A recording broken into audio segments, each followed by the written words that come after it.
options or potential platforms here at the IMF.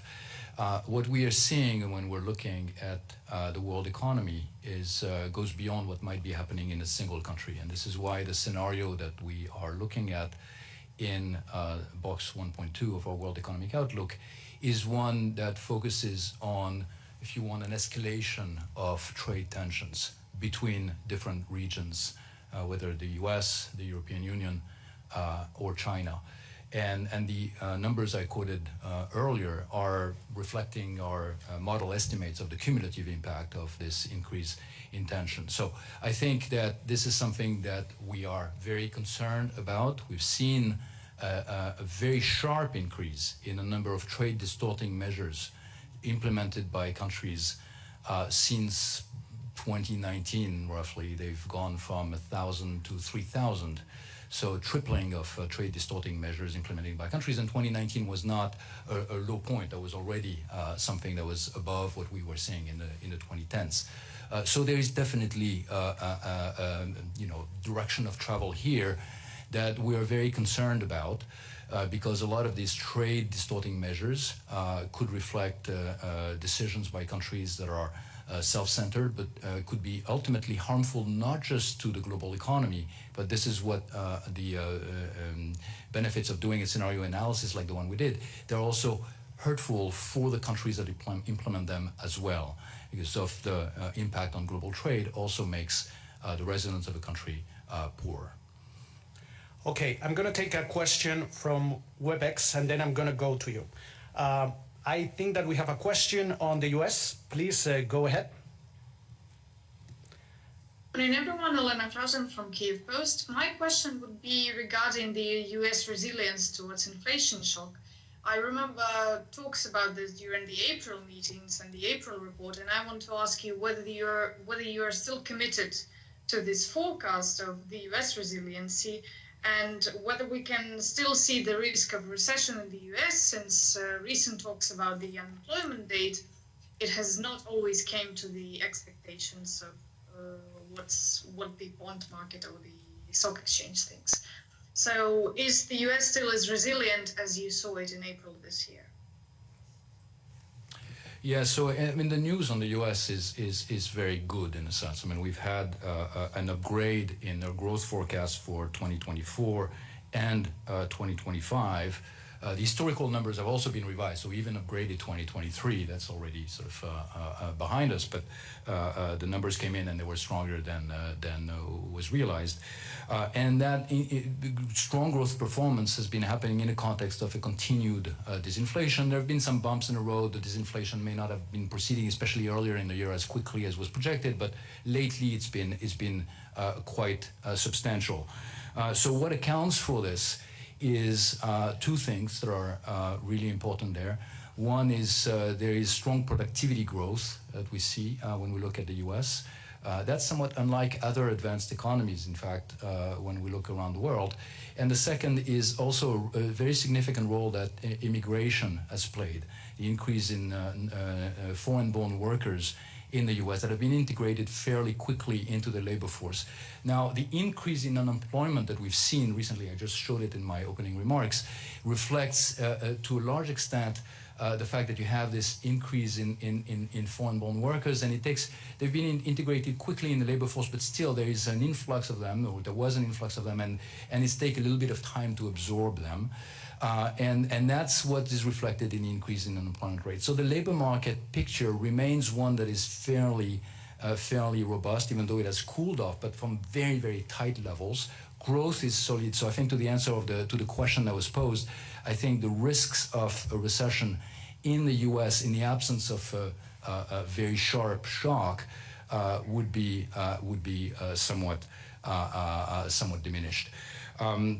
Now, that is really what paves the way when you think about what the Federal Reserve is doing, seeing this inflation coming down a lot, but noticing the increase in unemployment, pivoting away from just fighting inflation, that fight is almost done, and now being more concerned about maybe what might be happening going forward with the labor market, and wanting to make sure that that cooling off of labor market doesn't turn into something that is more negative. Okay, the clock here says that I have 7 minutes, that I can push a little bit, but we go there, then we will go to this side and come back here and maybe end around here. Thank you very much. Yeah, my name is Hope Moses Ashike from Business Day, Nigeria. Sir, right here in this room, in April, you projected Nigeria economy to grow by 3.3%, and you cited improved oil sector, security, and agriculture. So I want to understand what has changed since then in terms of Nigeria's growth and the factors you mentioned. Thank you. Thank you. Jean-Marc, would you like to come on Nigeria? Sure. So yes, rightly so. We revised growth for Nigeria in 2024 by 0.2 down, and things are volatile, I suppose, because the reason for the revision is precisely issues in agriculture related to flooding, and also issues in the production of oil related to security issues, and also maintenance issues that have pushed down the production of oil. So these two factors have played a role. Okay, we go to this side. I'm gonna go to the front row. The lady with the white jacket, thank you. Thank you. So this is still a follow-up question since you just answered on Nigeria. What's IMF's projection for the social impact on fuel subsidy removal, especially when you fuel subsidy removal and forex unification in terms of poverty, inequality, and food security? And also, can you give us your medium-term projections for Nigeria's growth? Thank you.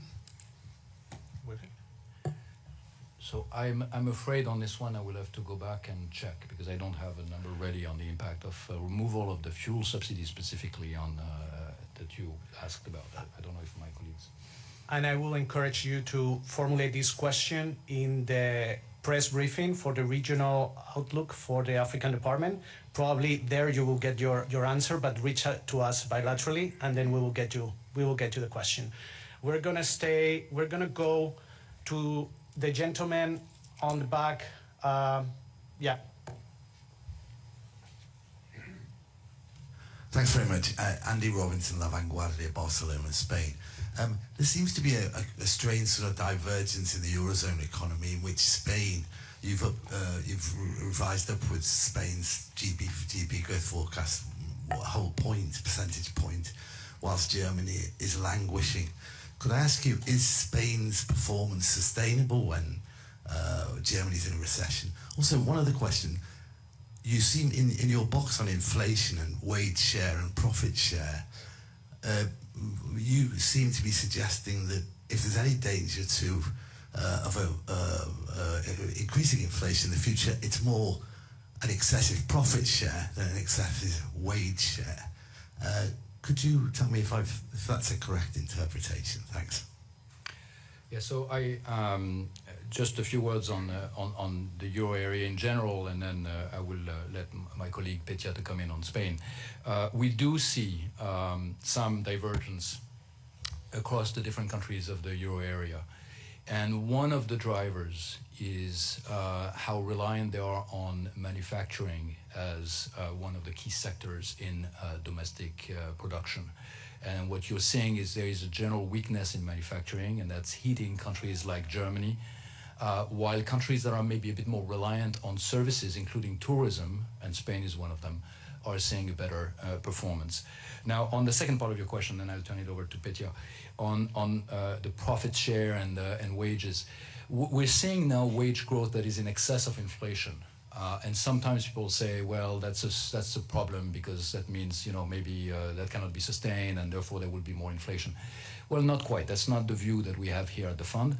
A lot of the increase in wages in excess of inflation right now, so that's an improvement in real wages, in standards of living, is reflecting a catch-up phenomenon. It's after years during which inflation was higher than wage increase. So real wages are catching up. They are covering lost ground. Now, during those years, what's behind our expectations for inflation for 2025. And I think that there are other Argentine reporters in the room. I see them in the back. Please, if somebody can get them the mic, and we can get all the questions on Argentina and then move on to other regions.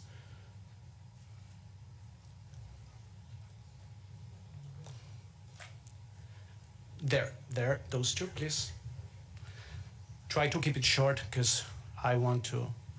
Hi, Patricia Valli from El Cronista. You mentioned the need to keep going with the reforms, and the government in Argentina is implementing a series of reforms. What's the take of the IMF in terms of this, and if they are perhaps hurting the most vulnerable due to the increase of poverty numbers in Argentina in the past report? Hello, Juan Manuel Barca from Clarín newspaper. I would like to know if you raised your employment projection compared to the compared to the July forecast. Yeah, so let me first state at the outset that our projections for Argentina have not been updated since July, and the reason for this is because there are ongoing program discussions between the authorities and the fund. And so while that process is going on, we did not update the projections for the October round. Now, to come to the question that was asked on the left, there are two things that are relevant for Argentina, two main things. One is, of course, what's happening on the inflation side, and here I think the progress has been very substantial. We are now seeing month-on-month inflation in Argentina close to 3.5%, and this is down from about 25% month-on-month back in December of last year. So very, very significant decline in inflation rate. And so that's something to acknowledge. And the hope is, of course, that the measures in place will continue to improve the situation on that front. On the growth front, what we are saying is that activity has contracted substantially in the first half of the year, but there are signs that it's starting to gradually recover. Now, how much? Again, I can't give you an update because we don't have it as of now. But there are signs that there is a recovery in real wages, in private credit, and activity. Now, of course, this has been difficult for the Argentine economy, the decline in growth of that nature.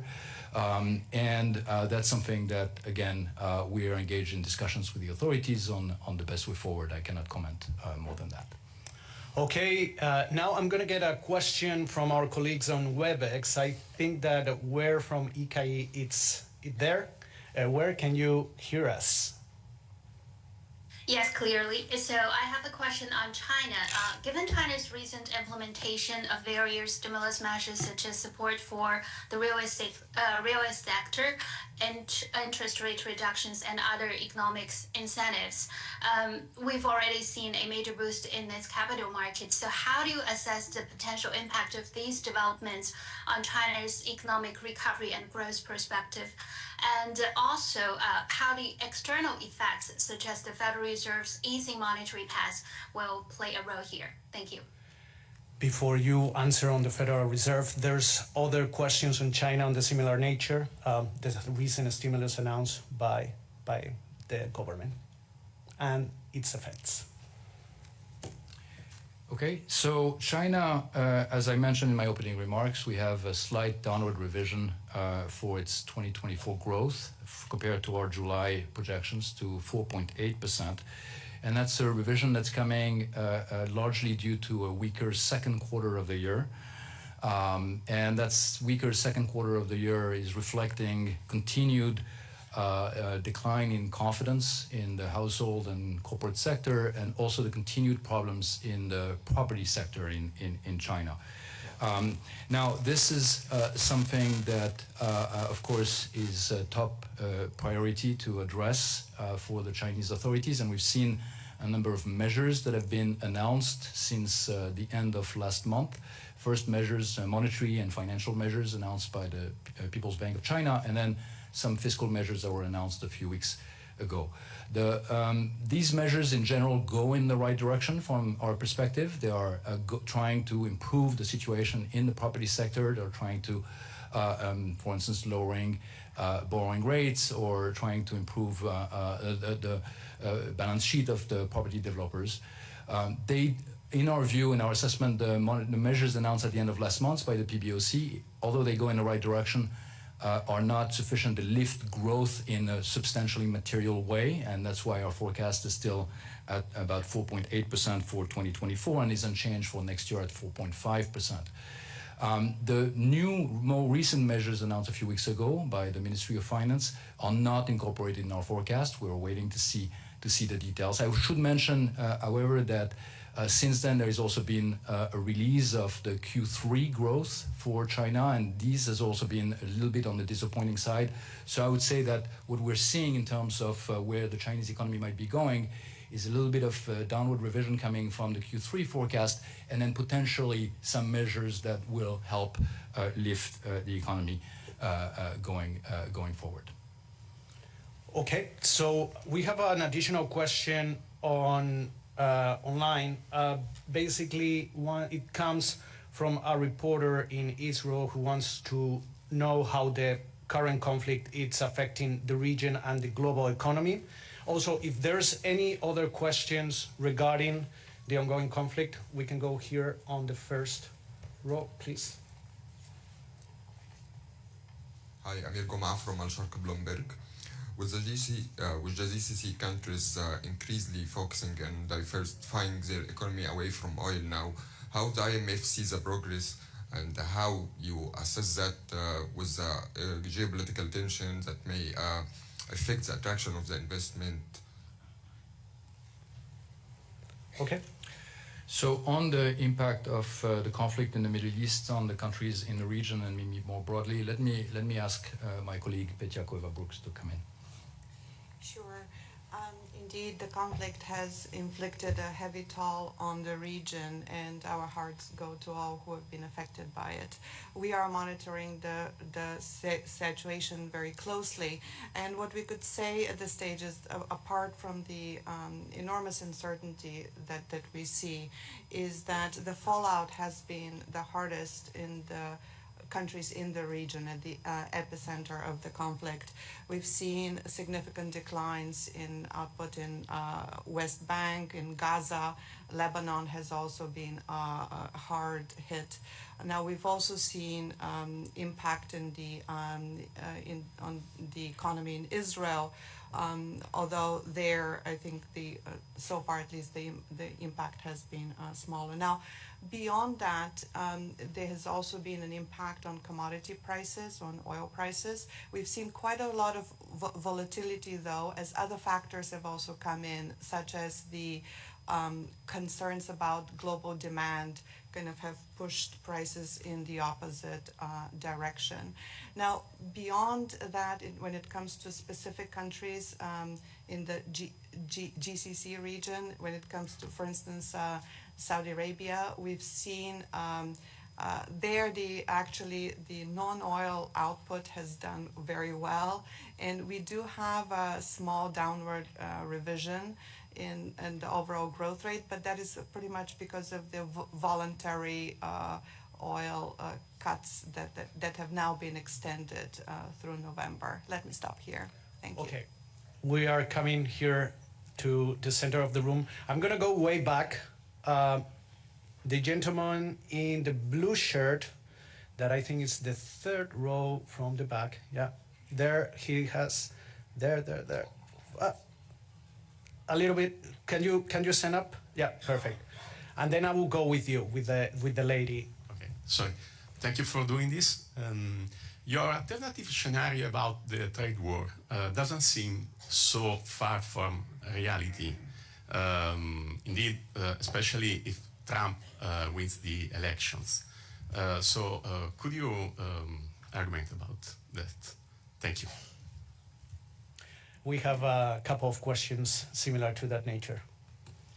Yes, so, I mean, of course, let me first preface by saying that we are not commenting on when inflation was higher than wages, profits margins somewhere were higher in the economy. And that is the profit margin that is being eroded back. So it's not that we're squeezing profits inordinately right now. It's just that they are coming back towards more of their historical level as real wages are catching up. And therefore, that's not necessarily a concern in terms of inflation dynamics going forward. Now, with this, let me turn it over to Petya. Thank you. Indeed, Spain does stand out as one of the countries with a substantial upward revision for this year. We're now projecting growth to be 2.9 after last year when it was 2.7. So what's behind this revision is the positive surprises that we've already seen, especially in the second quarter, as well as some other revisions to the back data. And then when we look at the composition of these surprises, again, it was net exports and the receipts from tourism that were a substantial contributor, but also private consumption and investment also played a role, which may imply that some of the impact of the National Recovery Plan and the EU funds that are being used we could already be seeing the impact of that. And then when we move forward, we are expecting slowdown in growth next year. But again, if this investment continues, of course, that would be a very positive factor behind the recovery. Thanks. Okay, I have time for just one question because literally we have 15 seconds. So I'm going to go with the gentleman here.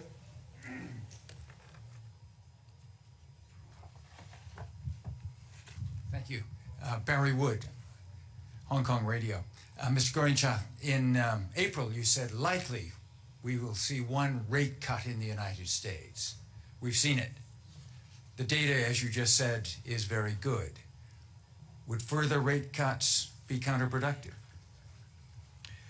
Well, in our projections, of course, we need to make some assumptions about what central banks are going to be doing, and this round of projection is no exception. So in our projections just released today, we're assuming that there will be 2 more rate cuts by the Fed in 2024, and then 4 additional rate cuts in 2025, and that would bring the policy rate towards a terminal rate that's around 275.3.